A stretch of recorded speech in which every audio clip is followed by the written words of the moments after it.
तो दोस्तों जय हिंद वंदे मातरम। तो एक बार फिर से स्वागत है आपका पायल की दुनिया यूट्यूब चैनल में। तो दोस्तों 8th पे कमीशन को लेकर यहाँ पर काफी बड़ी चर्चा चल रही है और काफी बड़े बड़े यहाँ पर अपडेट भी निकल कर आ रहे हैं, बड़ी बड़ी खबरें भी निकल कर आ रही हैं। सरकार भी इसको लेकर बड़े बड़े अयास लगाए जा रहे हैं कि आखिर क्या होगा 8th पे कमीशन आने के बाद। क्या 1 जनवरी 2026 से 8th पे कमीशन लागू होगा या नहीं होगा, उसको लेकर भी काफी सारे पेंशन और काफी सारे कर्मचारियों के मन में सवाल उठ रहे हैं। तो आज की इस वीडियो में वो सारे सवालों के जवाब देने की मैं कोशिश करूंगी।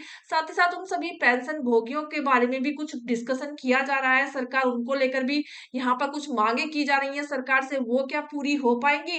जी हाँ दोस्तों, जो पेंशन भोगी जिन्होंने अपनी जवानी पूरी देश की सेवा करने में निकाल दी और अब उनकी पेंशन देने में भी सरकार हिचक रही है, ऐसा क्यों हो रहा है? तो वीडियो में लास्ट तक बने रहिएगा। उससे पहले फ्रेंड्स, अगर चैनल पर पहली बार आए तो चैनल को सब्सक्राइब कर वीडियो को एक लाइक और एक शेयर जरूर करके जाइएगा। साथ ही दोस्तों, आप ये वीडियो कहां से देख रहे हैं वो भी हमें कमेंट करके जरूर बताइएगा। तो जान लेते हैं क्या बड़ी खबर अब फिर से निकल कर आ रही है यहाँ पर 8th पे कमीशन को लेकर। जी हाँ दोस्तों, सिर्फ सैलरी ही नहीं, इन भत्तों पर भी बम्पर इजाफा होने वाला है। जानेंगे सबसे पहले किन सरकारी कर्मचारियों को मिलेगा 8वें वेतन का फायदा। केंद्र सरकार ने 8वां केंद्रीय वेतन आयोग अधिकारी रूप से गठित कर दिया है और यह आयोग केंद्रीय कर्मचारी और पेंशनर्स के वेतन भत्ते और पेंशन में बदलाव की सिफारिश करेगा। जी हाँ दोस्तों, कुछ हाइलाइट्स भी है इसको लेकर जो कि आप यहाँ पर देख सकते हैं। सबसे पहले जो हाइलाइट है वो है 1 जनवरी 2027 से लागू होगा 8वां वेतन आयोग। महंगाई भत्ता बेसिक सैलरी में होगा मर्ज। सरकारी कर्मचारियों के लिए भत्ते में होगी बम्पर बढ़ोतरी। जी हाँ दोस्तों, जो सरकारी कर्मचारी हैं उनके भत्तों में यहाँ पर बम्पर बढ़ोतरी हो सकती है, ऐसा माना जा रहा है जो 8 पे कमीशन आने वाला है। जी हाँ दोस्तों, 8 पे कमीशन अनाउंसमेंट हाइक। नई दिल्ली सरकारी कर्मचारियों को भुगतान के किए जाने वाले महंगाई भत्ते से अगले साल यानी जनवरी 2026 से बड़ा बदलाव होने वाला है। रिपोर्ट की माने तो 2027 के शुरुआत में ही 8वें वेतन आयोग लागू कर दिया जाएगा। 8वें वेतन आयोग के तहत वेतन भत्तों की गणना के लिए कमेटी का गठन भी किया गया है, जिसे 18 महीने के भीतर भीतर रिपोर्ट प्रस्तुत करने का निर्देश भी दिया जा चुका है। लेकिन इसी बीच 8वें वेतन आयोग को लेकर एक बेहद ही बड़ी खबर निकल के सामने आई है। उस पर जरा नजर डाल लेते हैं कि वो क्या बड़ी खबर निकल कर आई है। क्या वो खबर आपकी जो मन में सवाल उठ रहे हैं उन सभी सवालों को दबा सकती है या कुछ और भी होने वाला है? 8th पे commission latest update, basic salary में मर्ज हो जाएगा महंगाई भत्ता। अगर रिपोर्ट की माने तो 8वें वेतन आयोग के अंदर डीए पड़ेगा, कर्मचारियों के महंगाई भत्ता जीरो हो सकता है। ऐसी उम्मीद की जा रही है कि नए वेतन आयोग की सिफारिशें लागू होने पर मौजूदा डीए पर बेसिक सैलरी में मर्ज हो जाएगा, फिर डीए का कैलकुलेशन शून्य हो जाएगा। और जैसा अभी सरकार साल 2 बार डीए बढ़ाती है, तो आगे भी ये सिलसिला जारी रहेगा या नहीं रहेगा?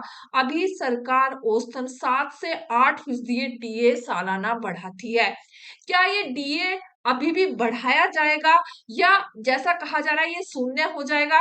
ये तो अब आने वाला वक्त ही बताएगा जब 8वां वेतन लागू होगा। अभी महज यही अनुमान लगाए जा रहे हैं कि ऐसा हो सकता है क्या, वहीं पर इसके क्या-क्या फायदे मिल सकते हैं आप सभी को। यह आयोग केंद्रीय सिविल कर्मचारी, रक्षा कर्मी, केंद्रीय शासित प्रदेशों के कर्मचारी और केंद्रीय पेंशनर्स को कवर करेगा। हालांकि करीब 69 लाख पेंशनर्स ने यहाँ पर चिंता जताई है कि उन्हें पूरी तरह से शामिल किया जाएगा या नहीं किया जाएगा। सरकार ने अपने नोटिफिकेशन में पेंशन और रिटायरमेंट बेनिफिट्स को शामिल किया है। इसके लिए आने वाले महीनों में आयोग कर्मचारी संघों, रक्षा संगठनों, अर्थशास्त्रियों और विभिन्न मंत्रालयों से सुझाव लेगा। 2025 के अंत तक इसकी रिपोर्ट आने के बाद ही 2026 में नया वेतन लागू किया जा सकता है। ऐसा मानना है कि 2026 में नया वेतन लागू किया जाएगा। यहाँ पर सरकार ने 18 महीने भी दिए हैं और 18 महीने दिए ही नहीं बल्कि इन 18 महीने का एरियर भी यहाँ पर दिया जाएगा, ऐसा सरकार ने कहा है। साथ ही साथ कितनी होगी सरकारी कर्मचारियों की मिनिमम सैलरी? अगर किसी कर्मचारी की बेसिक सैलरी अभी 50,000 रुपए है और नया फिटमेंट फैक्टर 2 तय होता है, तो नई सैलरी होगी 50,000 गुना 2.0, 1 लाख रुपए होगी। इसके बाद इसमें हाउस रेंट, अलाउंस और डीए आदि भत्ते भी जोड़े जाएंगे। इसके साथ ही एचआरए यानी हाउस रेंट अलाउंस और डीए यानी महंगाई भत्ता जैसे भत्ते भी बेसिक सैलरी के आधार पर बढ़ाए जा सकते हैं। केंद्र सरकार के कर्मचारियों के 18 पे लेव्स तय किए गए हैं। जी हाँ दोस्तों, अब ये तो आने वाला वक्त ही बताएगा कि क्या क्या यहाँ पर किया जाएगा, इसके अंदर क्या क्या नए फिटमेंट फैक्टर जोड़े जाएंगे।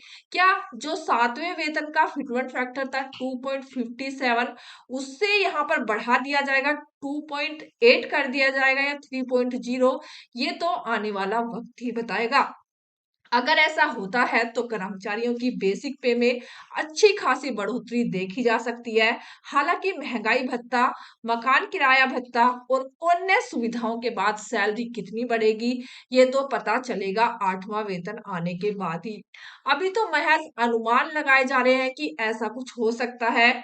2.8 का फिटमेंट फैक्टर लग सकता है, 3.0 का फिटमेंट फैक्टर लग सकता है। ये तो आने वाला वक्त ही बताएगा।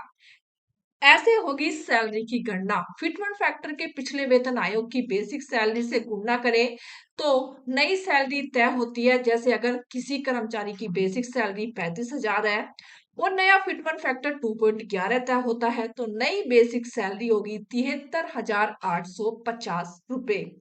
यानी अगर ये फिटमेंट फैक्टर तय होता है तो ये बेसिक सैलरी होगी, और अगर नया फिटमेंट फैक्टर कोई तय होता है तो नई बेसिक सैलरी यहाँ पर पे होगी। तो ऐसे में आपकी क्या राय है इसको लेकर, प्लीज कमेंट कीजिएगा। साथ ही वीडियो अगर अच्छी लगती है तो लाइक कीजिए, शेयर कीजिए अपने दोस्तों के साथ। जय हिंद, वंदे मातरम।